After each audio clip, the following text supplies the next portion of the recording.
Gujarat police દ્વારા operation mule hunt અંતર્ગત જેટલા પણ બેંક એકાઉન્ટ્સના ખાતાઓમાં સાયબર ફ્રોડ અથવા તો ગેમિંગને લગતા અનઓથોરાઇઝ્ડ મની ટ્રાન્સફર થયેલા હોય અને જે એકાઉન્ટ્સમાંથી આ પ્રકારના જે સાયબર ફ્રોડને લગતા નાણાં છે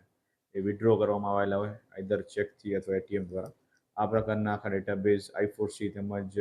ગુજરાત CID અને સેન્ટર ઓફ એક્સિલન્સ દ્વારા તૈયાર કરવામાં આવેલા જેમાં જામનગરમાં આશરે 363 જેટલા શંકાસ્પદ બેંક એકાઉન્ટ મળી આવેલા હતા. આ તમામ સસ્પેક્ટેડ એકાઉન્ટ હોલ્ડર્સની ડિટેલ્સ મેળવી અને Jamnagar cyber crime police station, જિલ્લા LCB, જિલ્લા SOG તેમજ લગત તમામ થાણા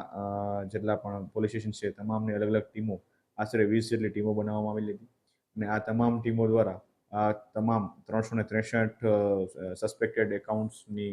સ્ક્રુટિની કરવામાં આવેલી હતી અને આ તમામ એકાઉન્ટ ધારકોને ચેક કરી અને કુલ 76 NCCRP પોર્ટલ એટલે કે જે 1930નું જે ફરિયાદ માટેનું પોર્ટલ છે એમાં અલગ અલગ જે ફરિયાદ આવેલી હોય એ ફરિયાદોના આધારે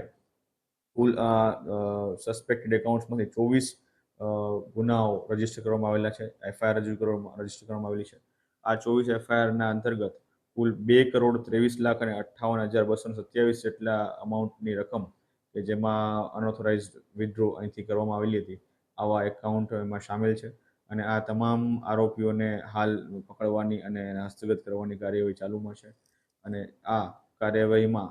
અલગ અલગ ભારતીય ન્યાય સંહિતાની કલમ તેમજ ઇન્ફોર્મેશન ટેકનોલોજી એક્ટની કલમ અંતર્ગત કાર્યવાહી કરવામાં આવેલી છે.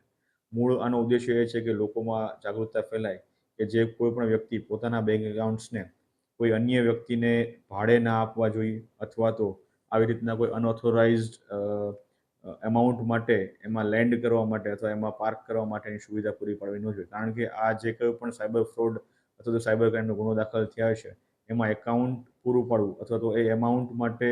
એને ટ્રાન્સફર કરવા માટે તમારા એકાઉન્ટનો ઉપયોગ કરવા દેવો કોઈને એ પણ એટલો જ ગંભીર સાયબર ગુનો છે અને એના માટે તમારા વિરુદ્ધ પણ FIR થઈ શકે છે. તો આ બાબતથી તમામ લોકોએ બચવું જોઈએ કારણ કે અત્યારે અમારી પાસે જે વિગતો ધ્યાને આવી છે એમાં મોટાભાગના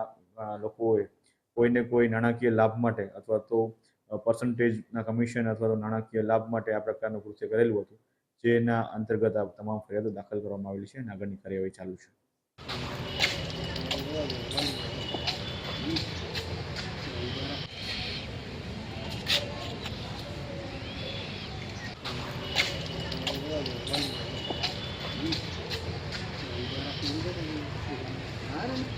Thank you.